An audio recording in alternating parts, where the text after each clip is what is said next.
Hey, are you struggling to lead and manage in this virtual workplace environment? Are you feeling disconnected from your team? Are you seeing the level of stress and anxiety raise in your team members' mindset as they sit at home and try to work? Are you watching your culture disintegrate right before your very eyes? Well, that's happening to a lot of people because of this remote work environment that a lot of people have been thrust into. The coronavirus crisis has changed a lot of stuff for a lot of businesses and organizations, and now people are having to work from home. But you as a leader, you may be challenged with how do you lead and keep your team productive, motivated, inspired while working from home. And it's a struggle for a lot of businesses who don't have a game plan, who don't have a process, or know the 6 things that they need to manage to keep, lead, and inspire a team to be the best that they can be while they're working in a virtual environment or remote environment. One of the biggest challenges is that you have to find a way to become a world-class digital leader. How do you become a leader that leads in a way that makes people feel that even though I'm not connected in person, I'm still connected and I'm going to be the most productive? So I want to give you some simple things that you need to look for as a leader to build the kind of culture that will help you to lead and manage in a remote, digital, virtual work environment. The first is technology. Now, I know it seems obvious, but we got to invest in technology if we want people to be comfortable working from home. A lot of people get sent home to work and they don't have the right tools, the information, and the resources to even be productive. So they get frustrated because their Wi-Fi connection continues to go out. Or everybody that calls them on their cell phone, they don't have a good cell signal at home and they keep dropping calls. These things can frustrate people. So your job as a leader is to make sure that you inspect the tech that your team has and make sure they have what they need so you can expect the best out of them. Inspect the tech so you can expect the best.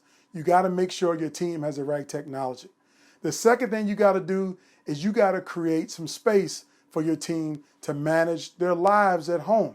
See, a lot of people are working from home. They have pets, they have children, they have other family members in their home that they might be taking care of. So it's going to be hard for them to be invisible to all of those people and be present at work 100% of the time. So the best leaders are the leaders who say, you know what, I know you're working from home, so let's expand your work day that I need you to get 8 hours done, but I'm going to give you 12 hours to get it done. So here are some non-negotiable times that I need you on the calls or in meetings or working on projects. But here's some flexibility so you can go spend time with the people who are in the house with you. Maybe go check the mail. Maybe go spend some time with your kid or take care of your ailing parent who's now living at home with them. You want to give them that kind of space. Create the space. The third thing you want to do is you want to create a schedule, an intensive schedule. And what do I mean intensive schedule? You can't just have a regular once a week staff meeting when your team is now working remotely. It's easy to become isolated when you don't get to see and talk to your colleagues for 4 or 5 days. So you got to find some regular cadence, maybe 3 days a week or maximally 5 days a week, where you have a short, intermittent meeting for your team to be able to check in and connect and to see you as a leader face to face, and most importantly, to see their team members. We got a lot of platforms, a lot of technology that can help us to do this. And the best organizations are the ones that find a schedule that is every day for their teams to check in and connect. That's what you have to do. The next thing you have to do after you build a big team, you got to build what's called a buddy team, or as I refer to it, as teams of 2. One of the ways you can keep people accountable and keep people productive in the work environment is to make sure that they're not working alone. You got to have somebody paired up with them. The Navy SEALs used to call this swim buddy in the middle of SEAL training. Everybody had a buddy that was always with them. You didn't let your buddy down and your buddy didn't let you down. So in the work environment, you got to make sure that your team has a buddy attached to them so they don't let each other down. Put people on joint projects to make sure there's mutual accountability. That's how you keep people engaged, and that's how you keep them productive. The next thing you got to do as a leader, if you want to keep your team engaged while working remotely or being a good digital leader, is you got to have some fun. So when I say have fun, have a regular virtual happy hour with your team. Find a way for them to connect online that doesn't have anything to do with work. You might even want to set up a group messaging application. So whether it's Telegram, WhatsApp, GroupMe, or any other myriad of messages, messaging apps, you want to be able to give people a chance to connect, to share a little bit about life and make it an intentional channel where you're not talking about work, but people are talking about whatever they want to share. It's a great way to build relationships. It's a great way to learn more about your team and put some fun in this virtual work environment.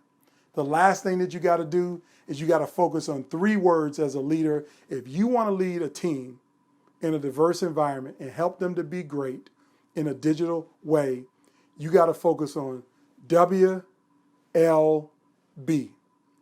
work-life balance. You got to make sure that your team has some balance. It's easy to work from home and to get stuck into 12 or 14 hours of Zoom meetings that go on and on and on, back to back to back. And people don't have time to exercise, to eat, to have some fresh air, or just to be able to think about something different. So your responsibility as a leader is to create the kind of environment that everybody owns their work-life balance. That means you got to own up to your own work-life balance.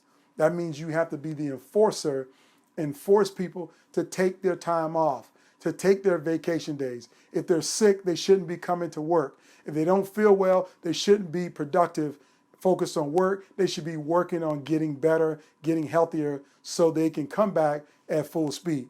So it's your responsibility to focus on work-life balance. If you focus on these 6 things, you will set the stage to build a world-class digital culture and for you to be a digital leader that inspires and empowers and puts your team in the best position to be the most productive, to have the best outcomes, and most importantly, to have a greater margin so you can continue to have a greater mission. I want to thank you for watching. Have a fantastic day.